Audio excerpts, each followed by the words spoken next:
The full Sturgeon Moon in Aquarius, August 2025. The truth will out.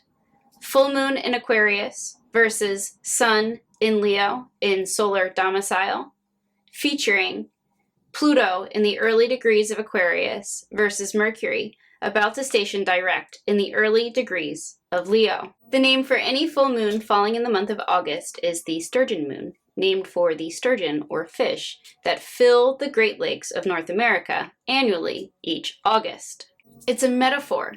Even when there's an abundance of fish, you still need faith, patience, discernment, and a bit of gratitude to catch the fish, and you need courage and strength to reel the fish in. Fish was one of the earliest forms of currency, so the same approach can be applied to one's finances. When we exercise careful planning, patience, and discernment, with a little faith, abundance will come. We'll dive into this a bit deeper in the Venus and Jupiter kiss section of the video, where I'll explore Venus closing in on Jupiter to align 14 degrees Cancer under this Aquarius full moon and exacting August 11th and 12th, 2025.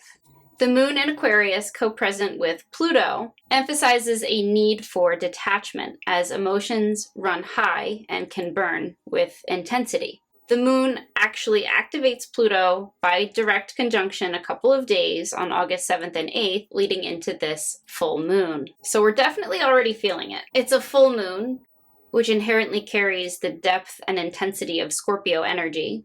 And we have Mercury about to station direct in the early degrees of Leo, opposing Pluto, forming part of a mystic rectangle. Ultimately, it's unearthing power and control dynamics, exposing how we inadvertently alter, hide, or dim our own light out of fear of rejection or judgment. This year's full Sturgeon Moon exacts early on Saturday, August 9th, 17 degrees Aquarius. It exacts at 3:55 a.m. Eastern Standard Time, 12:55 a.m. Pacific Standard Time, and 8:55 a.m. in the UK. To review, we have the moon with Pluto in Aquarius, intensifying the energy, Sun with Mercury about to station direct coming out of post-retrograde shadow, Sun in Leo as the sole depositor in its sign of solar domicile, so it's strong and in rulership in its own sign, fixed fire, influencing Mercury in Leo, Uranus in Gemini, and South Node in Virgo, all Mercury-ruled signs.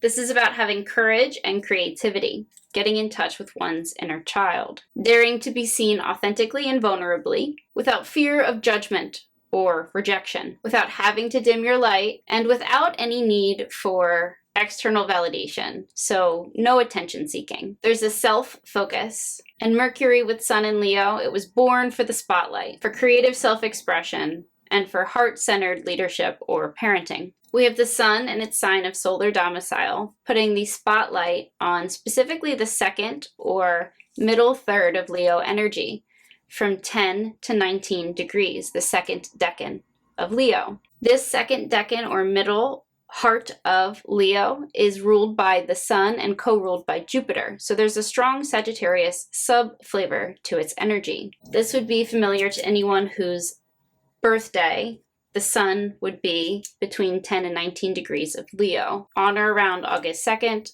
to on or around August 12th. This is associated with Ursa Major, the Great Bear, or the Great Dipper. Keywords are expansion and wisdom. So it's ambitious for material success, but also for knowledge. Has a proud nature and can tend to be quick-tempered. So we want to follow the energy trail. It's ruled by the Sun in rulership in its sign of solar domicile, and co-ruled by Jupiter, which is about to align with Venus, 14 degrees Cancer on fixed star Sirius, which we'll get into later. Moon and Pluto co-present in Aquarius, idealism, collaboration, freedom, and independence. Future and collective or other or group-focused versus self-focused, so it can create the seesaw dynamic between the needs of the self and the need to be a part of and collaborate with the others around us. This energy is friendly but aloof and emotionally detached, or it can detach quickly. This puts the moon emphasizing the second decan of Aquarius from 10 to 19 degrees Aquarius, familiar to anyone with a birthday, from on or around January 30th to about February 8th. So traditionally, Aquarius is ruled by Saturn. We have Saturn with Neptune 1 degree Aries. Modernly, it's ruled by Uranus, which is now 1 degree Gemini. And in this case, this second decan is co-ruled by Mercury, which we have Mercury about to station direct, go through its post-retrograde shadow, and then emerge fully clear in a couple of weeks in the early degrees of Leo. This constellation is the southern fish, the fish that drinks from the fountain of wisdom. Keywords are frankness and honesty. This energy is friendly but aloof and has gifts for learning languages and is adept with music, might possibly play multiple instruments. 17 degrees in degree astrology is a Leo degree relating to creative self-expression and heart-centered parenting or leadership. This is emphasizing a need to have courage in the face of challenging circumstances. Strength of character is built when we work through challenges. Be open to change. The Sabian symbolism for 17 degrees Leo is a non-vested church choir. Respect, but also appreciate individual differences as you learn to collaborate better together. The Sabian symbolism for 17 degrees Aquarius is a watchdog on guard. This signifies liberty and justice for all, but there's an accent on vigilance, defense, security, and national security. There's an emphasis on karma coming through regulatory and social service agencies, human rights groups. This is about knowing your rights and knowing when your rights have been infringed upon. Learn how to assert yourself, but be respectful as you do it. We have 5 planetary bodies, 1 to 2 degrees of their sign.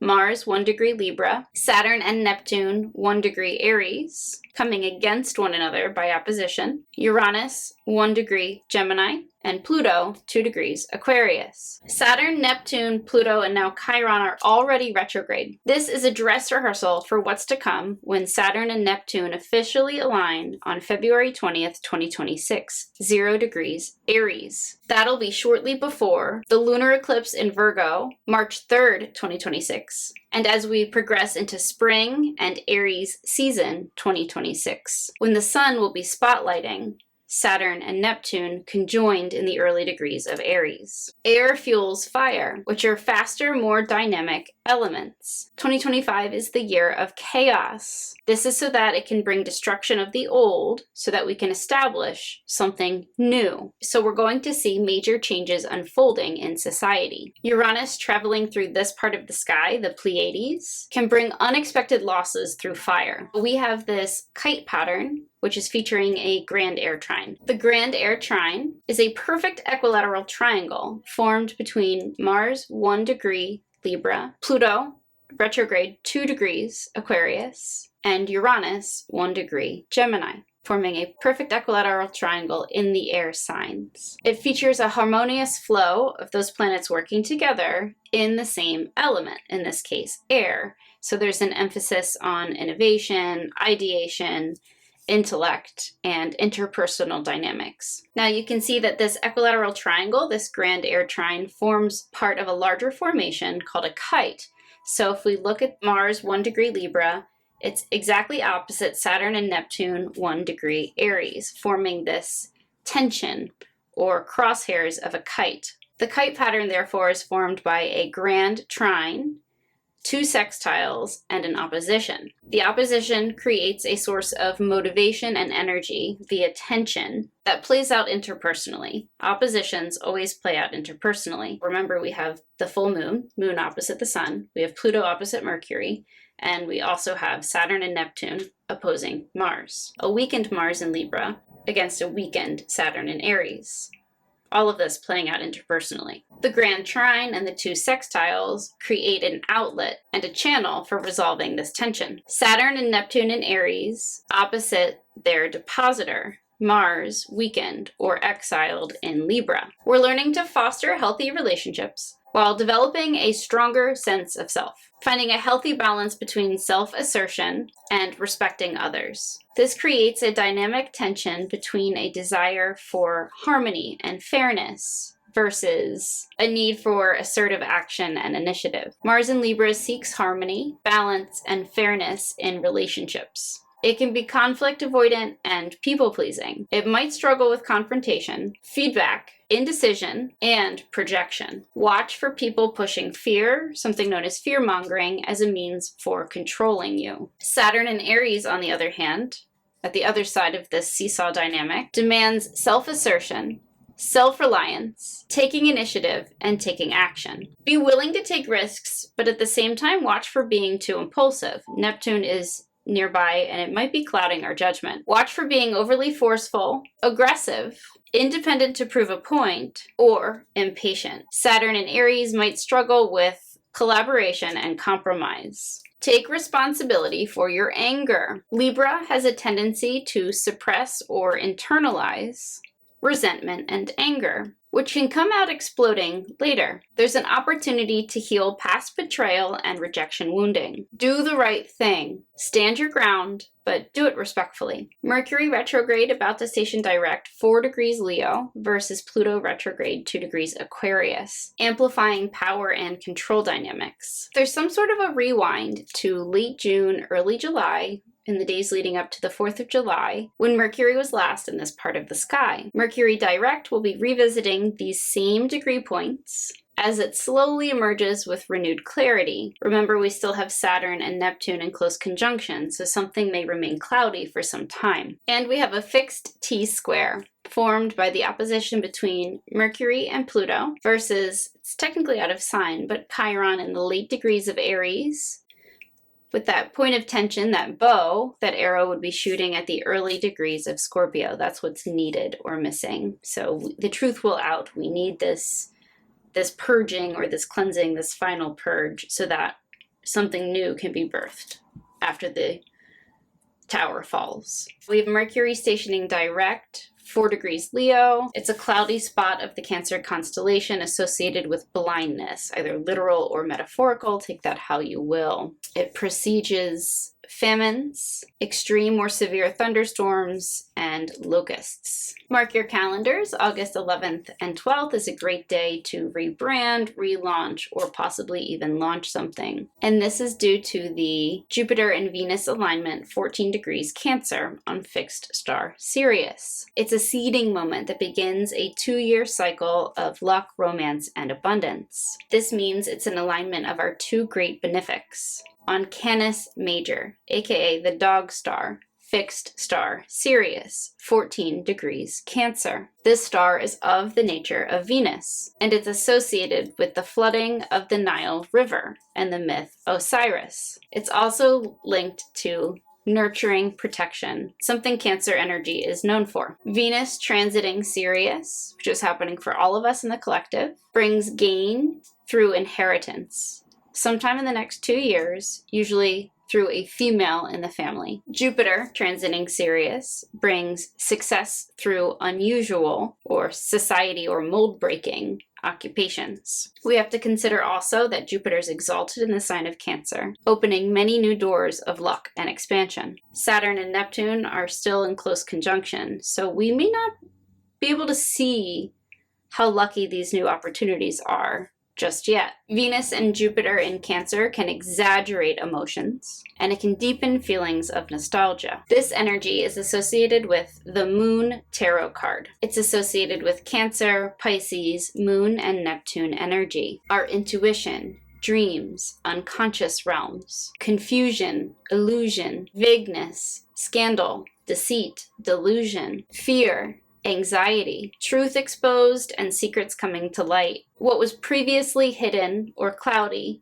becomes visible or known. It's related to the throat chakra, some sort of honest message coming in from the heart. Number 18 relates to the number 8, strength, which is all about taming the beast or ego within. And number 9, in numerology, 1 plus 8, you add the digits, you get 9. 9 is the Hermit card, Virgo energy. Ultimately, we must face the moon and whatever emotions it stirs up, alone. Watch out for hidden enemies and traps, and impulsivity. Do not act unless you're certain. Pray for discernment. Rest as an act of self-nurturance. Release any fear, anxiety, and worry, and regain your composure, especially after a fall from grace.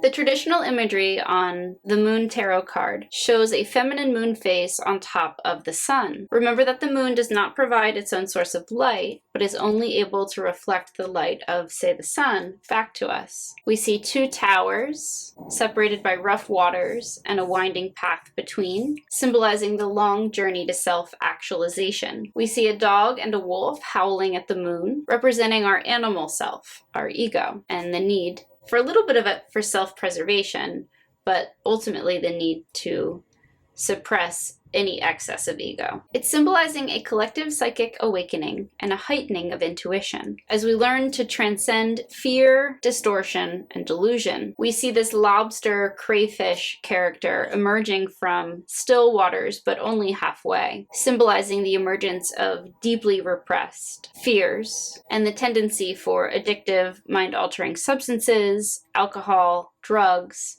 to drive out traits of one's ego and even lunacy. Lunacy derives from Latin, luna, for moon. In fact, moon is Monday, luna, lunes, lunedi, montag, Monday. All translate to moon's day, Monday.